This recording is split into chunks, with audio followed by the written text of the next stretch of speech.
बात समझ में आ रही है? हमने ज्ञान के स्वभाव को ही नहीं जाना, समझा। हमने सोचा ज्ञान कोई जानने वाली बात है, हमने सोचा ज्ञान कोई ग्रहण करने वाली बात है, कोई संग्रह करने वाली बात है। फिर कह रहा हूं, ज्ञान आरी है। आरी का कोई संग्रह करेगा क्या? जेब में रख के आरी कोई घूमेगा क्या? ज्ञान आग है, आरी तो फिर भी चलो छोटी वाली डाल लो जेब में, आग कोई जेब में लेके घूमेगा? ज्ञान का काम होता है आया, जलाया, गया, आया, जलाया और गया। अब भीतर जो बैठा है, आप जलाने को राजी ही नहीं हो, तो ज्ञान क्या करेगा बेचारा? होगी बहुत भारी आग, आप उससे दूर बैठ के हाथ सेक रहे हो और मजे आ गए आपके। तो कह रहे हो बढ़िया आग लगी हुई है, इसमें क्या करना है? रोटियां सेकनी है, हाथ सेकना है। वो आग रोटी सेकने की आग नहीं है, वो हाथ सेकने की आग नहीं है। वो कौन सी आग है?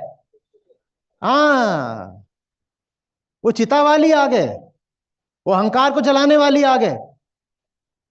वो आग ऐसे होती है, लपट है, लपलपा रही है, पर उसमें झोंकने का निर्णय तो स्वयं को लेना पड़ता है ना। होंगे बड़े विद्वान, ऋषि हैं, बुद्ध है, महात्मा, महावीर हैं, मुनि, आग दे सकते हैं, आपको जबरदस्ती उसमें डाल थोड़ी सकते हैं। और आग, ज्ञान सिर्फ एक काम कर सकता है कि कुछ काटे। मैं ये 500 बार बोल चुका हूं, फिर समझा रहा हूं, ज्ञान कोई ऐसी चीज नहीं है जो आपने खोपड़े में धर लोगे। कुछ आपने याद कर लिया उसको ज्ञान नहीं कहते, कोई व्याख्या जान गया आप उसको ज्ञान नहीं कहते। आप किसी चीज पर बात भी कर सकते हो तो उसको भी ज्ञान नहीं कहते, भले ही आप बहुत अच्छे से कह लो, हो सकता है किसी को आप बिल्कुल समझा भी जाओ तो भी उसको ज्ञान नहीं कहते।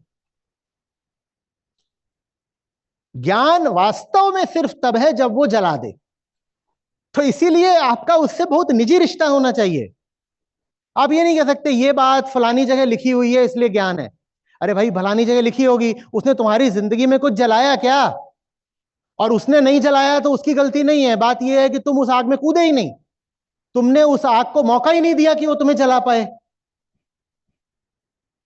आग खुद थोड़ी आएगी तुम्हारे पीछे भगते हुए कि आऊंगी तो जलाऊंगी।